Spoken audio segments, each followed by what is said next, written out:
Most people think Bill Cipher destroyed his homeworld because he's evil. Because wiping out an entire dimension is just what monsters do.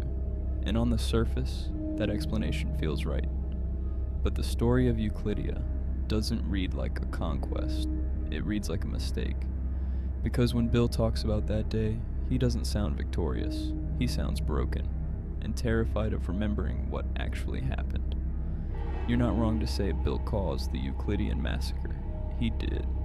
But if you want to understand why an entire world died, why Bill was left alone, and why this moment defines everything he becomes afterward, then you need to look at the Euclidean Massacre, not as an act of pure evil, but as the moment where truth, love, and desperation collided and destroyed a universe.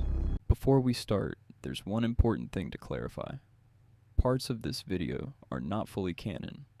This analysis takes inspiration from the book Flatland, written in the late 19th century.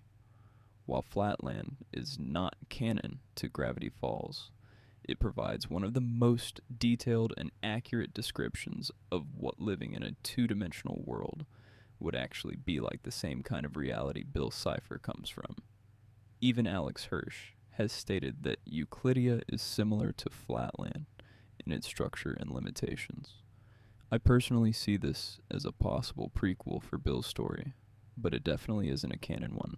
Shout out for this comment that gave me an idea for this video. Like he says, I recommend reading the book if you are a fan of Gravity Falls. Before the Euclidean Massacre, Bill Cipher didn't grow up in chaos. He grew up in order. A world so rigid, so limited, that even imagining something more was considered dangerous. To understand why Uklitia broke, we first need to understand what living there was actually like. Uklitia closely mirrors the world described in Edwin Abbott's novel Flatland, a reality with only width and length, no height, no depth. In such a world, inhabitants don't see shapes, they see lines. Identity isn't visual in the way we understand it. It's determined by voice, movement, and the sharpness of one's edges. Social hierarchy is literally built into geometry. Triangles form the working class, squares occupy the middle class, polygons rise into the upper class, and the elite approach the shape of a near-perfect circle.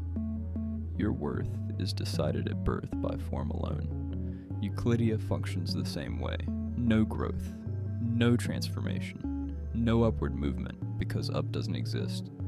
In a society like this, difference isn't celebrated, it's criminalized. And in Uklitia, the idea of a third dimension wasn't just impossible, it was illegal.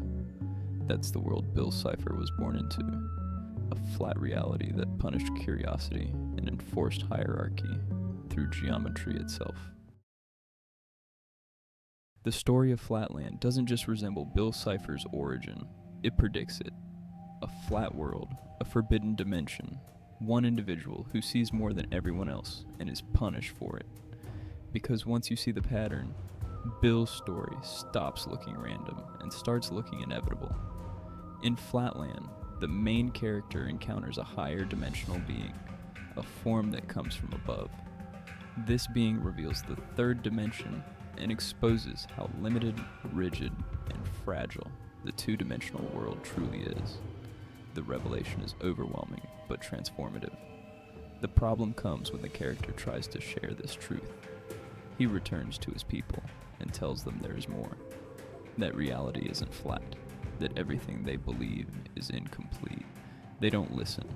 Instead, they label him a heretic, a liar, a threat, and he is imprisoned for the rest of his life.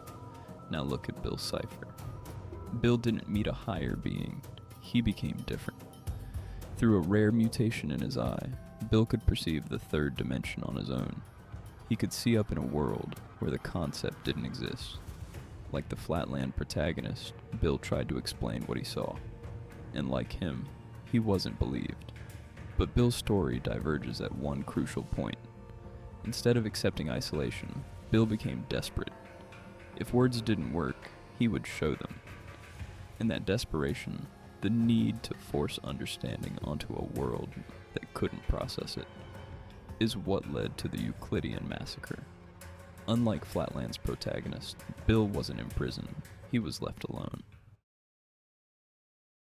It's easy to assume Bill Cipher became evil because he was abandoned, ignored, feared by his own kind. But that isn't what the story tells us, because Bill Cipher was loved. And that changes everything. We know that Bill's parents, Scalene and Euclid, genuinely loved him. Bill wasn't born into neglect. He wasn't rejected for being different. His mother even wrote him a lullaby meant to comfort him, not suppress him. Please don't you cry. It's not your fault. You have that strange eye. Stay safe with mommy. You'll never fall, and will always love you. This isn't cruelty, it's reassurance. Bill was told that his difference wasn't his fault, that he was safe, that he was loved as he was. And we also know that Uklitia meant something to him. The axolotl, a celestial being with no reason to lie, describes Bill this way. Saw his own dimension burn, misses home, and can't return. Says he's happy. He's a liar. Blame the arson for the fire. That changes Bill's entire narrative. Bill claims he liberated his people, that their destruction was necessary, that he feels no regret. But the axolotl tells us the truth. Bill misses home, which means his world mattered, his people mattered, his family mattered. Calling the massacre liberation isn't honesty, it's self-protection. Because admitting that he destroyed something he loved would mean facing grief he cannot survive. So Bill rewrites the story, not because he feels nothing, but because he feels too much. I explain more in this video. Whatever Bill Cipher did in Uklitia, it didn't just go wrong. It ended everything. An entire world erased.